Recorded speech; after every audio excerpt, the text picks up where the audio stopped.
يا أيها الإنسان ما غرك بربك الكريم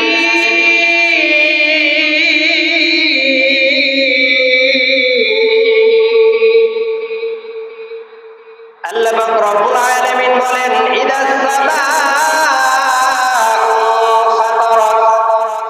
আল্লাহ তাআলা সেই কিয়ামতের দিবসকে সামনে রেখে তার বান্দাদেরকে হুঁশিয়ার করে দিতেছেন, ও আমার বান্দা বান্দির দল, ইদাস সামাউ ফাতারাত, যেদিন আকাশটা খণ্ড হয়ে টুকরো টুকরো হয়ে জমিনের উপরে ছিটকে পড়ে যাবে, ওয়া ইদাল কাওয়াকিবু তাসারাত, এবং কাওয়াকিবু আকাশের নক্ষত্র মণ্ডলী পড়ে যাবে। আজ আমরা যারা দুনিয়ার জমিনে থেকে আকাশের ভিতরে যে নক্ষত্রগুলো আমরা দেখি, চন্দ্র দেখি, সূর্য দেখি, ও মুসলমান, আল্লাহ তাআলা সেটার কথা উদ্দেশ্য করে বলতেছেন,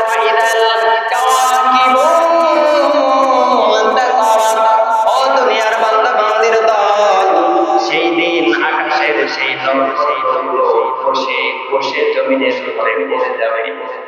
ও মুসলমান, এরপরে আমার আল্লাহ পাক রব্বুল আলামিন বলেন, ওয়াইদাল বিহারু ফুজ্জিরাত। এই আয়াতের তাফসীর ইবনে কাসীরের ভিতরে হযরত ইবনে আব্বাস রাদিয়াল্লাহু তাআলা আনহু বলেন, সেই দিন লোনা পানিগুলো মিষ্টি পানিগুলো একাকার হয়ে যাবে। শুধু তাই নয়, পানিগুলোর এক প্রান্ত থেকে আর এক প্রান্ত, পানির এক পাশের পানি অন্য পাশের পানি এত জোরে বাড়ি দেবে, এই বাড়িতে এত জোরে বিস্ফোরণ হবে, আল্লাহ পাক রব্বুল আলামিন বলেন সেই বিস্ফোরণের কারণে পানিগুলো সব শুকিয়ে যাবে। মুসলমান, সেই কিয়ামতের ভয়াবহ দৃশ্যটা কতই না ভয়ঙ্কর হবে। এরপর আল্লাহ বলতেছেন, ওয়াইদাল কুবুর বুসিরাত, ও দুনিয়ার বান্দা বান্দির দল, সেই দিন কবর ফেটে যাবে, কবরের ভিতর থেকে মানুষগুলো এক এক করে বের হতে থাকবে, কিয়ামত পর্যন্ত যত মানুষদেরকে দাফন করা হবে। আল্লাহ বলে সেই কিয়ামতের ভয়াবহ অবস্থায় কবরগুলো ফেটে যাবে, কবরের ভিতর থেকে মানুষগুলো অটোমেটিক আবার হুকুমে তারা জাগ্রত হতে থাকবে। এরপরে আমার আল্লাহ বলেন, আলিমাত নাফসুম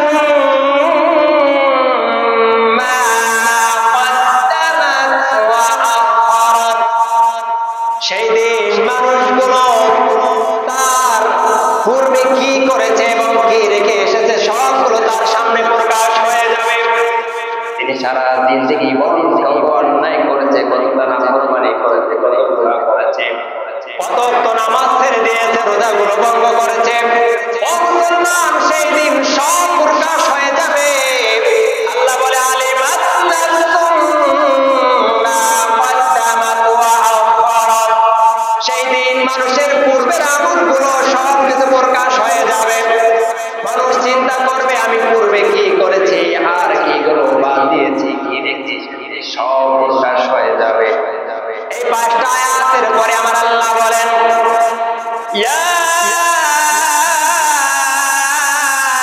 আইয়ুহাল ইনসানু মা গাররাকা বিরাব্বিকাল কারীম।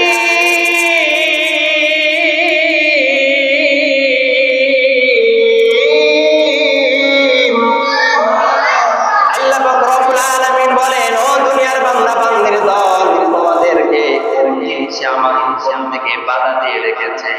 এরপর আমার আল্লাহ বলে, আল্লাযী খালাকাকা ফাসাওয়াকা ফাআদালাক, আমি আল্লাহ মানুষদেরকে সৃষ্টি করলাম এবং তাদেরকে গঠন করলাম। ও মুসলমান, আল্লাহ আমাদেরকে সৃষ্টি করার পরে যখন আমরা দুনিয়াতে এসেছি, আমাদের হাত ছিল কিন্তু হাত দ্বারা কোনো জিনিস ধরার ক্ষমতা ছিল না, কথা বলেন ঠিক কিনা?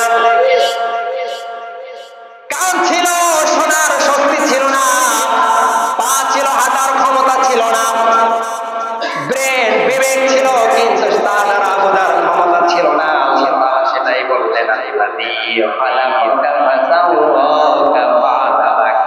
আল্লাহ শুধু সৃষ্টি করি ক্ষান্ত হইনি, আমি আল্লাহ তাআলা আমার বান্দা বান্দীদেরকে কঠোর করলাম, তাদেরকে সব জিনিসের ক্ষমতা দিয়ে দিলাম। হাত থাকা পরেও হাত দ্বারা কোনো জিনিসের ধরার ক্ষমতা ছিল না, কিন্তু আমি আল্লাহ ক্ষমতা দিয়ে দিলাম। পা ছিল, হাঁটার শক্তি ছিল না, আমি আল্লাহ তাআলা হাঁটার শক্তি দিয়ে দিলাম। ও মুসলমান, বিবেক থাকা সত্ত্বেও বিবেক দ্বারা বোঝার কোনো ক্ষমতা ছিল না, আমি আল্লাহ তাআলা বিবেক দ্বারা বোঝার ক্ষমতা দিয়ে দিলাম। আল্লাহ এটাই বলতেছে, আল্লাযী খালাকাকা ফাসাওয়াকা ফাআদালাক, আমি আল্লাহ এত সুন্দর করে মানুষদেরকে বানাইলাম, এত কাঠামো করলাম, এরপরও তোমাদেরকে কোন জিনিসে আমার গোলামি থেকে বারণ করতেছে?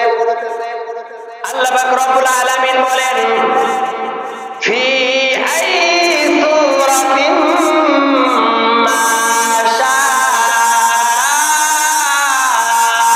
রাক্কাবাক। আল্লাহ পাক রব্বুল আলামিন বলেন, আমি আল্লাহ তাআলা মানুষদেরকে এত সুন্দর অবয়ব, একটা রূপ দিলাম, এত সুন্দর একটা আকৃতি দান করলাম, কত সুন্দর করে আমি আল্লাহ যেমন চেয়েছি আমার বান্দা বান্দীদেরকে তেমন করে বানাইছি। ও মুসলমান, আল্লাহ কত সুন্দর করে তার বান্দা বান্দীদেরকে বানাইছেন। পৃথিবীর ভিতরে আল্লাহ তাআলা যত মাখলুকাত বানাইছেন, একটু আওয়াজ দিয়ে বলেন তো, এই মাখলুকাতের ভিতরে সর্বশ্রেষ্ঠ যারা সুন্দর তারা কারা? আরো জোরে বলি, তারা কারা? আল্লাহ সেটাই বলতেছেন, ফি আই সূরাতিন মা শাআ রাক্কাবাক। আমি আল্লাহ পাক রব্বুল আলামিন আমার বান্দাদেরকে, বান্দা বান্দীদেরকে কত সুন্দর অবয়ব, কত সুন্দর আকৃতি, কত সুন্দর সূরত দিয়ে আমি আল্লাহ বানাইছি, যেমন মনে চায় তেমন করে আমি বানাইলাম। ও মুসলমান, চোখের জায়গায় চোখ দিয়েছে আল্লাহ, নাকের জায়গায় নাক দিয়েছে, কানের জায়গায় কান দিয়েছে, জবানের জায়গায় জবান আল্লাহ তাআলা দিয়েছে, হাতের জায়গায় হাত দিয়েছে। একটু চিন্তা করে দেখেন, আজকে এই নাকের জায়গায় আমার আল্লাহ নাক দিয়েছে, এই নাকের জায়গায় যদি আমার আল্লাহ হাত দিত কি অবস্থা হতো? নাকের জায়গায় নাক না দিয়ে যদি এই নাকের জায়গায় কান দিত, তাহলে আমাদের চেহারাটা কতই না দেখতে খারাপকে সাজাইতো। একটু একটু চিন্তা করেন, আমার আল্লাহ কত সুন্দর করে অবয়ব একটা রূপ দিয়ে তার বান্দা বান্দীদেরকে বানাইলেন। নাকটা নাকের জায়গায় রাখছে, একটা বারের জন্য নাকটা আমাদের পিছনে দিতে পারতো। আল্লাহ তাআলা আমাদের জবানটা পেটের ভিতরে দিতে পারতো। ও মুসলমান, আমাদের এই অঙ্গ প্রত্যঙ্গগুলো আল্লাহ তাআলা কত সুন্দর করে সাজাইলো, যেখানে যেটা দরকার সেটা দিয়ে আল্লাহ তাআলা সুন্দর করে সাজাইলেন তার বান্দা বান্দীদেরকে। এরপরেও আমার আল্লাহ বলে, ইয়া আইয়ুহাল ইনসানু মা গাররাকা বিরাব্বিকাল কারীম।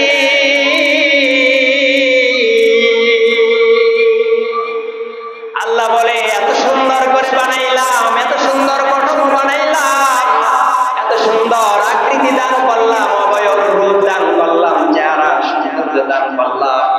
ও বান্দা, ইয়া আইয়ুহাল ইনসান, ও দুনিয়ার মানুষের দল, মা গাররাকা বিরাব্বিকাল কারীম, এরপর আমি রবের হুকুম থেকে তোমাদেরকে কোন জিনিসে বারণ করে রাখতেছে?